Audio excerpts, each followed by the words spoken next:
Truman, written by Jean Reidy, illustrated by Lucy Ruth Cummins.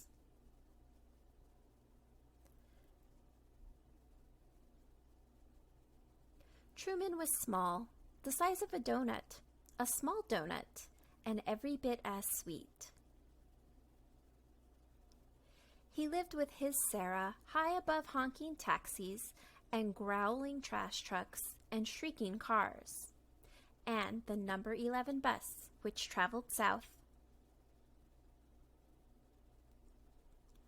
Truman never honked, or growled, or shrieked at anything or anybody. He was peaceful and pensive, just like his Sarah. One day, Sarah ate a big banana with her breakfast, clipped a blue bow in her hair, and buttoned up a brand new sweater. She strapped on a backpack so big 32 small tortoises could ride along in it, but 0 tortoises did. Sarah placed 7 green beans in Truman's dish, 2 more than usual.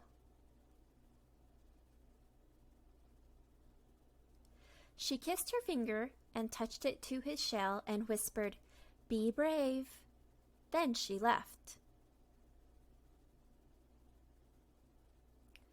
Not to worry, she'd left before, and she always returned.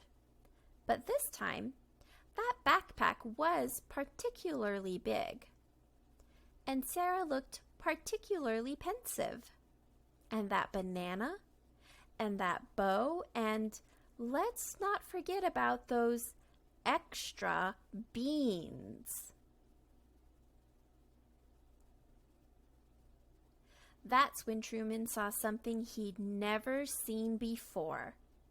Sarah boarding the number 11 bus going south. The bus roared away. Truman waited for Sarah to return. He waited and waited.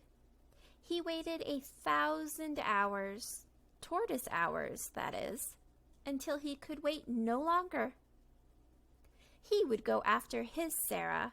He would catch the number 11 south, even amid the honking and the growling and the shrieking, even if it seemed impossible. Bonk. That's when he noticed the rocks, 3 rocks that had always been there. Ordinary rocks that now seemed extraordinary.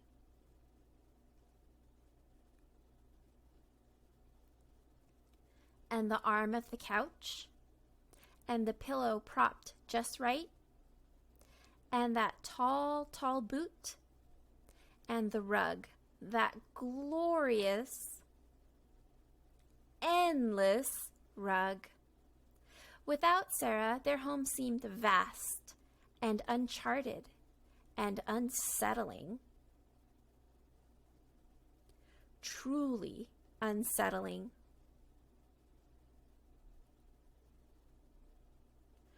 But perhaps most unsettling was that Truman could no longer see the taxis or the trash trucks or the cars or the number 11 bus.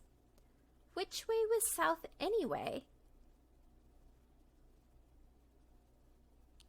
Now the sun hung low like Truman's head and heart. Just then, and then, vroom, screech, whish, up floors and under doors, Truman heard it. A bus! It was time to catch the number 11 south amid the honking and the growling and the shrieking. Yet standing there in that ray of light, Truman felt peaceful and pensive and brave.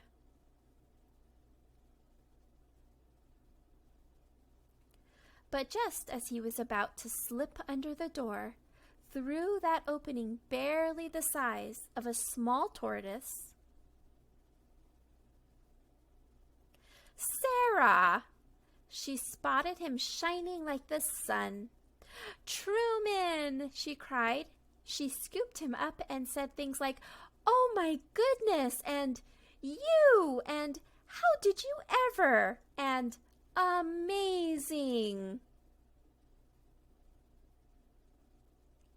Sarah kissed her finger and touched it to his shell and tucked him back safely in his tank, where he was peaceful and pensive and proud. And later, just before bedtime, she read him a story. Now Truman knew that one day soon he and his Sarah might travel south to see new sights and hear new sounds and think new thoughts together.